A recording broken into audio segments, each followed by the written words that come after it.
오늘은 온유한 사람, 이런 제목으로 함께 은혜를 받고자 합니다. 제목을 기억합니다. 온유한 사람. 예수님의 가르침은 지식 전달이 핵심이 아닙니다. 무엇을 알게 하기 위한 지식 전달이 예수님의 교육의 목적이 아니고, 예수님을 본받고 예수님을 배우고 예수님의 가르침대로 순종하는 제자를 키우는 것이 예수님의 가르침의 목적입니다. 우리 예수님은 예수님을 따르는 제자들에게 심령이 가난한 자가 복이 있다, 천국이 저희 것이다, 애통하는 자는 복이 있다, 하나님의 위로를 받을 것이다, 오늘은 온유한 자가 복이 있다, 땅을 기업으로 받을 것이기 때문이라고 하는 이 말씀, 우리 예수님을 따르는 제자들은 한마디로 말해서 고통과 괴로움이 있다는 것이 아니라 복이 있도다 그랬습니다. 예수님을 믿는 사람에게 복이 있습니다. 예수님을 따르고 배우는 제자들에게 행복이 보장되어 있다는 것입니다. 복이 있도다, 복이 있도다, 복되도다, 복되도다 그랬어요. 그러므로 우리 모두가 다 예수 그리스도의 제자가 되어서 행복한 그리스도인 되기를 바랍니다. 온유한 자가 복이 있다고 가르쳐 주신 이 말씀을 오늘 집중적으로 살펴봅니다. 누가 온유한 자냐? 온유한 사람은 어떤 사람이냐? 첫째로 하나님의 뜻에 복종하는 사람이 온유한 사람입니다. 온유하다, 글자 그대로 해석하면 따뜻하고 부드럽다는 겁니다. 이 따뜻하고 부드러운 것의 반대 개념은 뭡니까? 차갑고 딱딱하다는 것이죠. 그것을 성경에서는 어떤 말로 표현하느냐 하면은 마음이 강팍하다고 표현합니다. 마음이 강팍하다. 이 강팍이라 그러니까 사람들이 이해를 잘 못하니까 완악하다는 말로 표현을 했어요. 또 완고하다고 표현을 했습니다. 마음이 아주 완고하고 마음이 완악한 사람, 그 사람이 바로 강팍한 사람이고 온유하지 못한 사람이죠. 그리스도의 제자된 우리들은 온유해야 됩니다. 마음이 강팍한 사람의 대표자가 있습니다. 구약 성경에 보면은 이스라엘 백성들이 애굽에서 나오려고 하니까 그걸 해방시켜 주지 않았던 이집트의 바로 왕이 강팍한 왕이었습니다. 그래서 출애굽기를 읽어보면은 바로의 마음이 얼마나 강팍한지 이랬다 저랬다 이랬다 저랬다 변덕이 죽을듯 하고 하나님 뜻에 대해서 거역하고 모세를 죽이려고 그러고 이스라엘 백성들을 더 박해하고, 이것이 바로 바로 왕입니다. 그래, 바로 왕의 기질이 바로 온유하지 못하고 완악하고 강팍했다고 성경은 말합니다. 결국 하나님께서는 강팍한 이 바로 왕을 끄끄러뜨리고 뒤엎어 버리고 말았죠. 이스라엘 사람 가운데 강팍한 사람의 대표자가 초대왕 사울입니다. 사울은 겸손했을 때 하나님이 왕으로 세워주셨어요. 그런데 왕이 돼가지고 왕권, 왕의 맛을 봤습니다. 왕의 맛을 보니까 참 달콤합니다. 모든 백성이 무릎을 꿇죠. 명령 한마디에 죽일 수도 있고 살릴 수도 있고, 야, 이 정말 왕 할만하구나, 왕 노릇 정말 할만하구나. 그래서 그때부터 하나님의 말씀을 듣고 순종하기보다도 자기 왕권을 유지하는 데 급급합니다. 그때부터 하나님 눈밖에 납니다. 바로 그것이 강팍한 사울이 되고 만 것이죠. 구약 성경 사무엘상 15장 22절로 23절을 읽어봅니다. 사무엘이 이르되 야훼께서 번제와 다른 제사를 그의 목소리를 청종하는 것을 좋아하심같이 좋아하시겠나이까?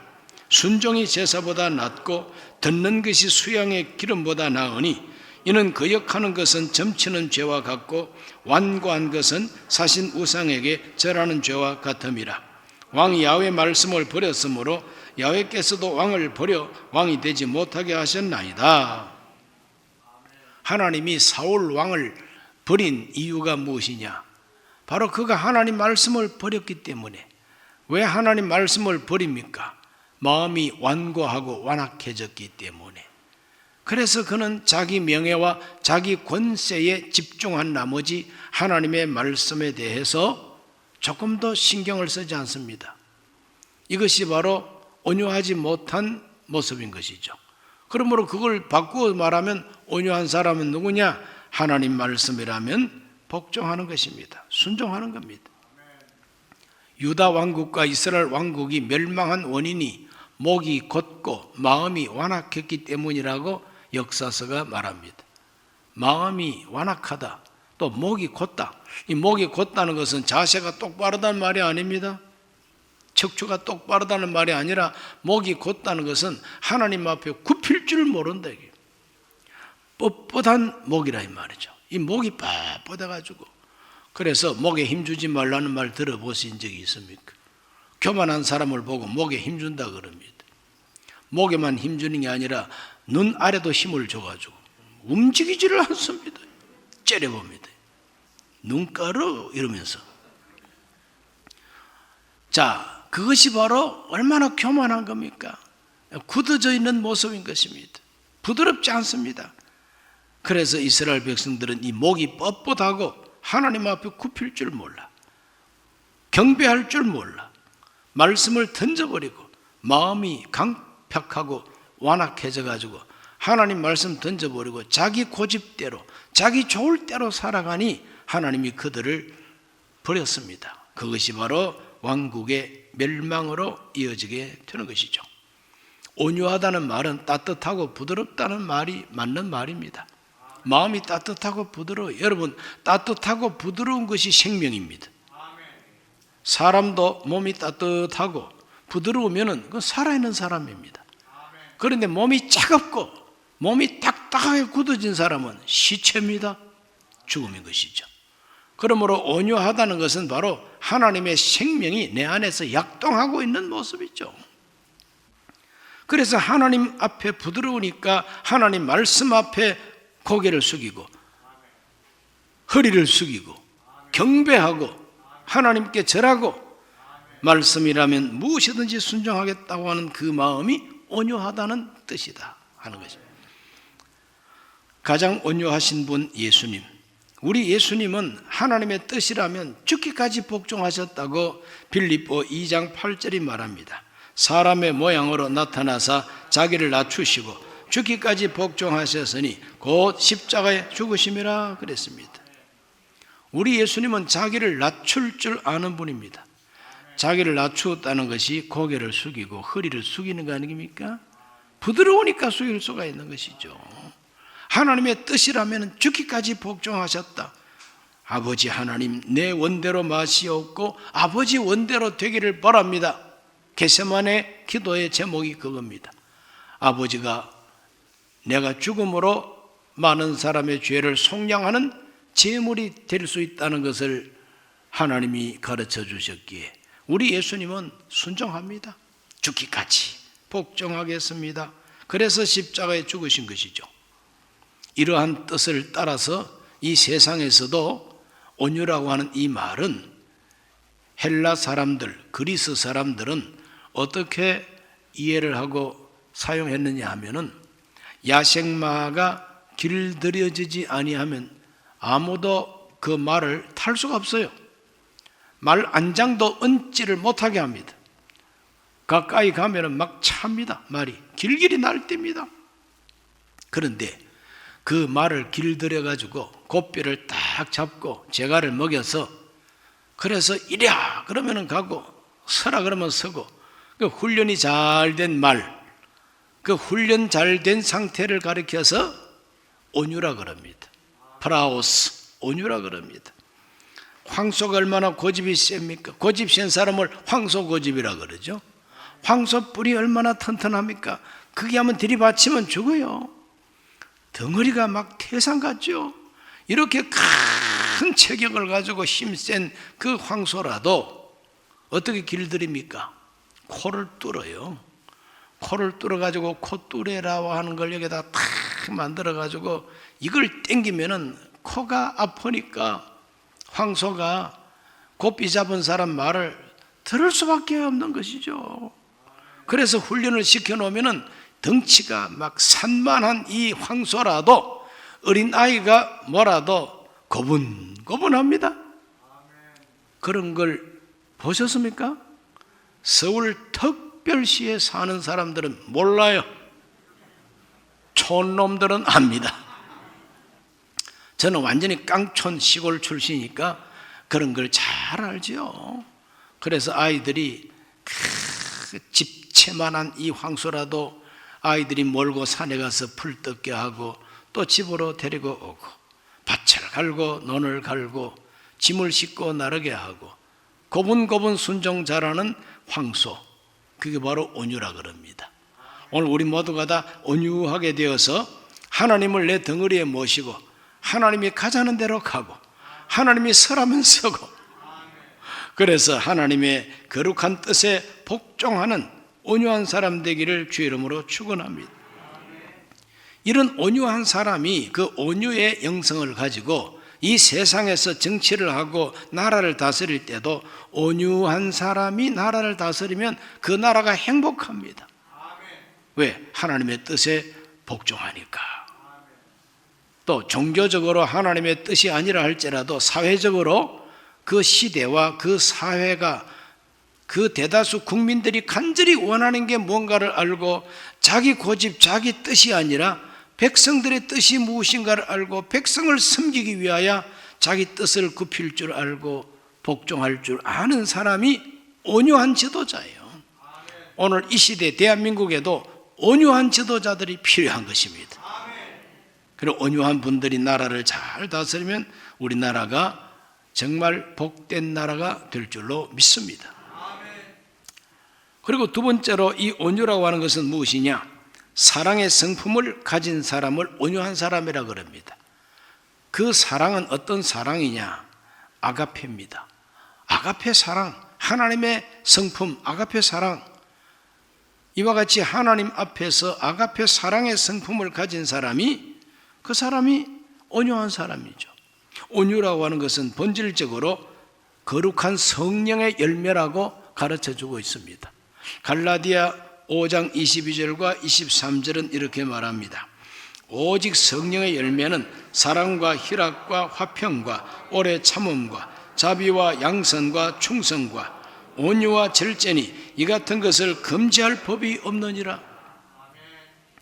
성령의 열매 가운데 사랑이 있고 성령의 열매 가운데 온유가 있습니다.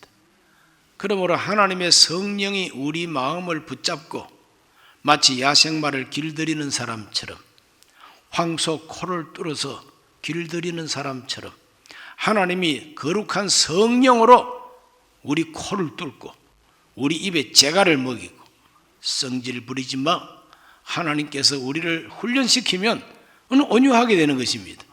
성령의 열매인 것입니다. 우리 모두가 하나님의 성령으로부터 훈련받고 온유한 자가 되어야 되겠습니다. 온유라고 하는 것은 사랑의 속성입니다. 사랑의 속성, 아가페 속성이 바로 온유한 겁니다. 고린도전서 13장 4절 말씀에 사랑은 오래 참고 사랑은 온유하며 시기하지 아니하며 사랑은 자랑하지 아니하며 교만하지 아니하며 이렇게 되어 있어요. 사랑은 오래 참고 온유하다 그랬어요. 오래 참는 것하고 온유는 굉장하게 밀접한 관계가 있습니다.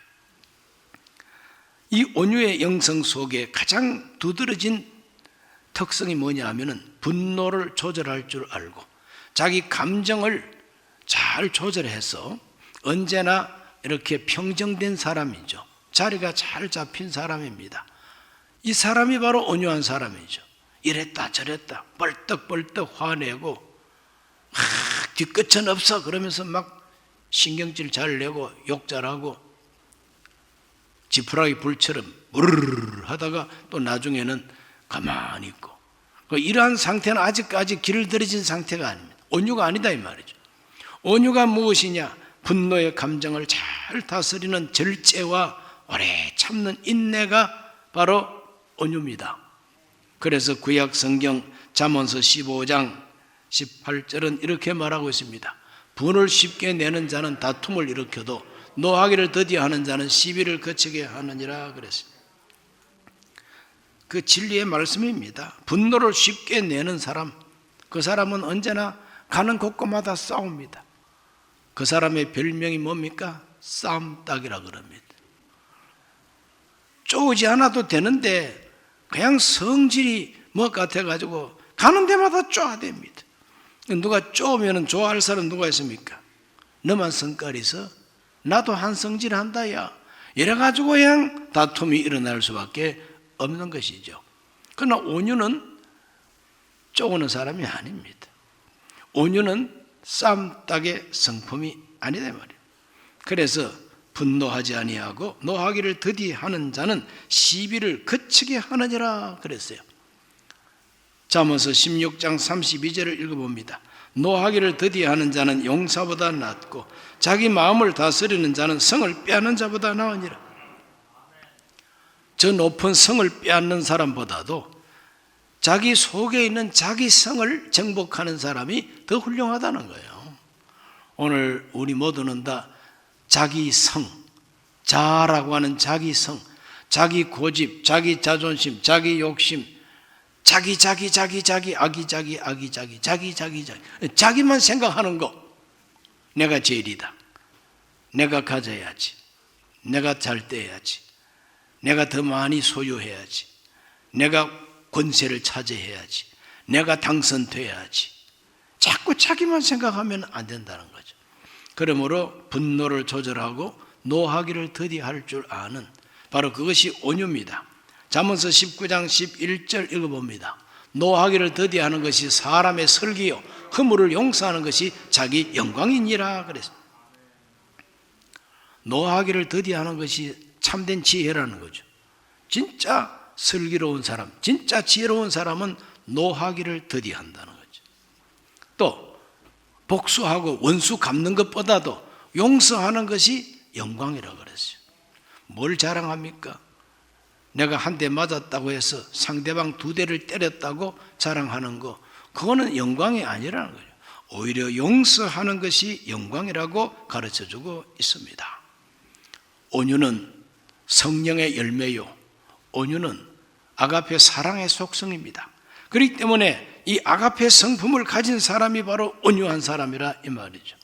자기의 분노, 자기의 감정을 더디 짓누를 수 있는 인내, 절제, 이와 같은 힘이 바로 온유의 힘인 것입니다.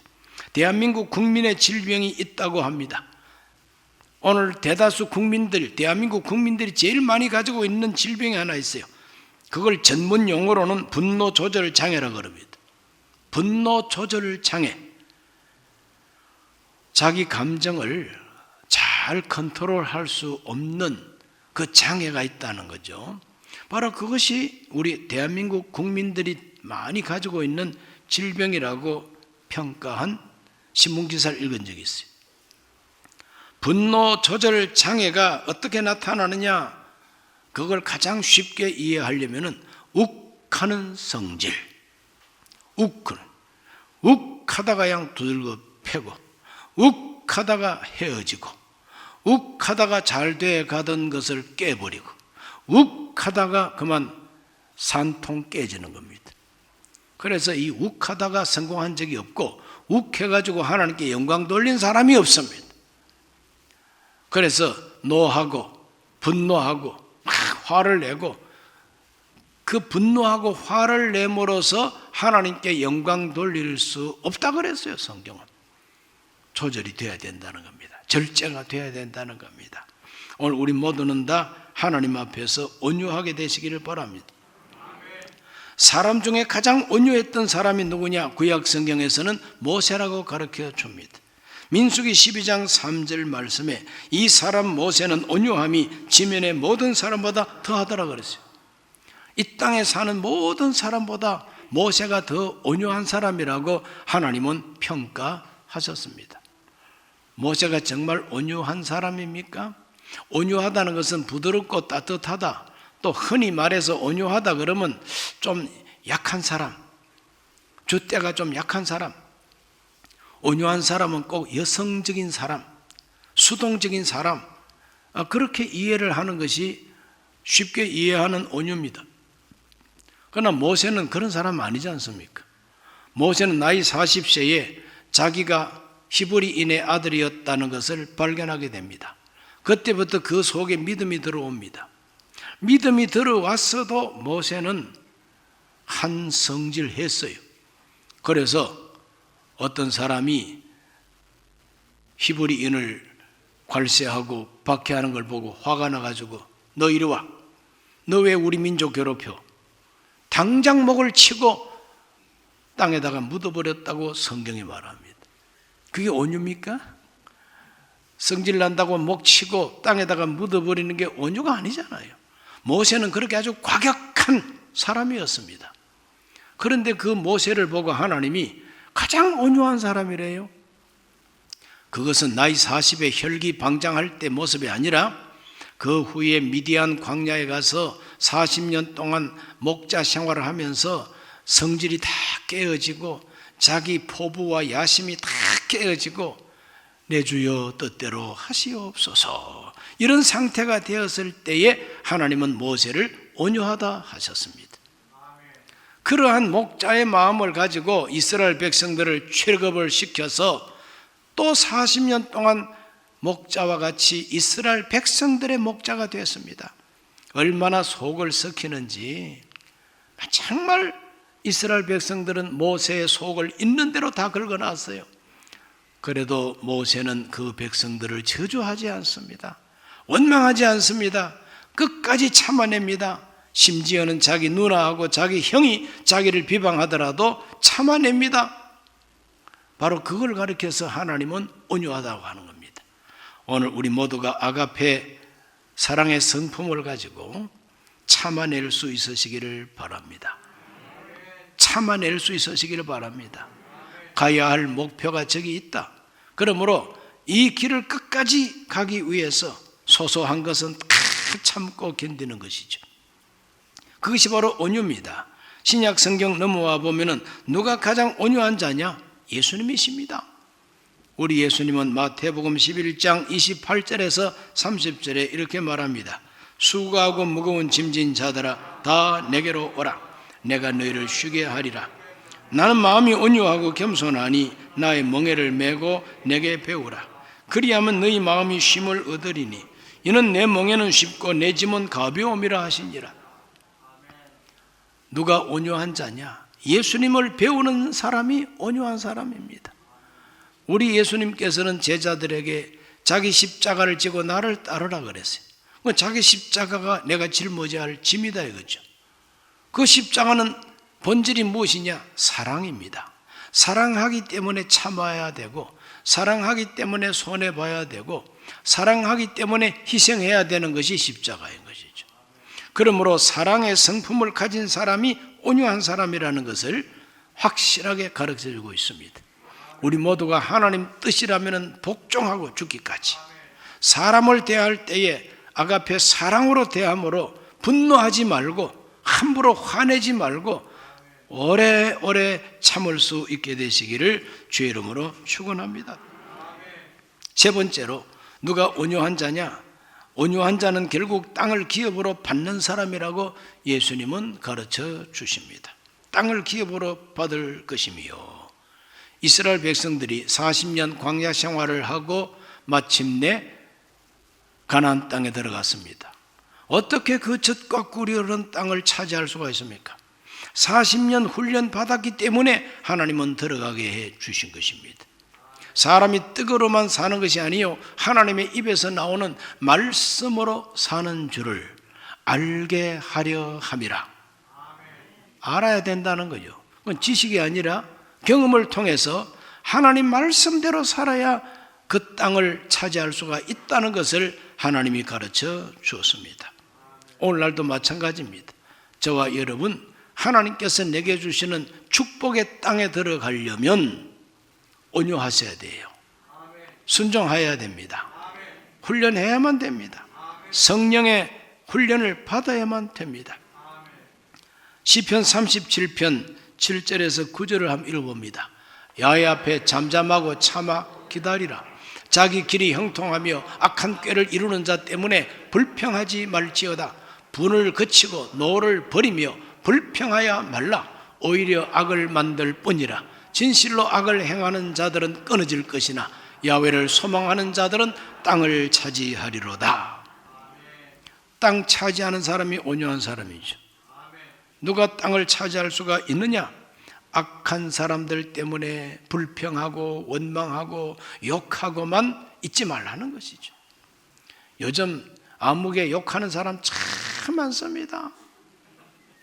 입만 열면 그 사람 욕이더라고. 그런데 온유한 사람은 욕만 하는 사람이 아닙니다. 불평하지 말라, 원망하지 말라, 또 하나의 악을 저지를 뿐이라고 성경은 가르쳐 줍니다. 하나님을 기대하고 하나님께 소망을 두고 하나님을 섬기고 기뻐하고 맡기고 참고 기다리라 그랬어요. 그 사람에게 하나님은 땅을 차지하게 해주신다. 땅 차지하는 게 땅 주인이죠. 땅 차지하는 게 이기는 겁니다. 오늘 우리 모두가 다 온유하게 하나님 앞에 기도하고 기다림으로 땅을 차지하는 승리자가 되기를 주 이름으로 축원합니다. 시편 37편 11절이 말합니다. 그러나 온유한 자들은 땅을 차지하며 풍성한 화평으로 즐거워하리로다. 저와 여러분의 가정이 풍성한 화평으로 즐거워하는 기업이 되기를 바랍니다. 대한민국이라고 하는 이 나라가 풍성한 화평으로 즐거워하는 대한민국 땅이 되어야 되겠어요. 그것이 하나님 주시는 기업이라 이 말이죠. 땅을 기업으로 받을 것이다. 내가 사는 바로 이 시대, 내가 사는 이 나라가 하나님이 축복하시는 기업의 땅이 되어야 될 것이고, 내 가정이 기업의 땅이 되어야 되고, 내 사업장이 하나님 복 주시는 기업의 땅이 되어야 되지 않겠습니까? 누구에게 주십니까? 온유한 자에게 줍니다. 하나님의 뜻이라면 죽기까지 복종하겠습니다. 사람을 대할 때 아가페로 대하는, 그래서 오래 참고 화내지 아니하고 분노하지 아니하고 하나님 앞에서 기다리는 이 온유한 자에게 하나님은 땅을 기업으로 주십니다. 기도합니다. 존귀하신 아버지 하나님, 우리의 가정과 우리 사업과 내가 살고 있는 이 대한민국이 젖과 꿀이 흐르는 땅이 되기를 원합니다. 풍부한 화평으로 즐거워할 수 있는 나라가 되기를 원합니다. 이 나라를 위해서 온유하게 하여 주옵소서. 지도자들이 온유하게 하여 주시고 백성들이, 국민들이 온유하게 해 주셔서 땅을 기업으로 얻는 위대한 승리를 거두게 해 주옵소서. 예수님 이름으로 기도하옵나이다. 아멘. 잠시 고개를 숙입니다. 오늘 처음 교회 나오신 분 계십니까? 나도 예수님을 믿고 예수님 제자가 되어서 온유한 사람이 되어서 땅을 기업으로 받기를 원합니다. 그런 분은 그 자리에서 일어서시고, 또 언제 어디서든지 이 메시지를 접하시는 분들 중에 나도 예수님의 제자가 되겠습니다. 마음에 그렇게 결심하는 분들은 다 이 기도를 함께 하시기 바랍니다. 하나님 아버지, 저는 죄인입니다. 어디에서 와서 왜 살며 어디로 가는지 알지 못하고 죄 가운데 살았습니다. 저의 죄를 위하여 십자가에서 죽으시고 부활하신 예수님을 제 구주로 모셔드립니다. 저는 하나님 자녀가 되었습니다. 지금부터 영원토록 주님과 함께 살겠습니다. 예수님 이름으로 기도드립니다. 아멘. 예수님을 영접하신 분들을 환영합니다. 할렐루야.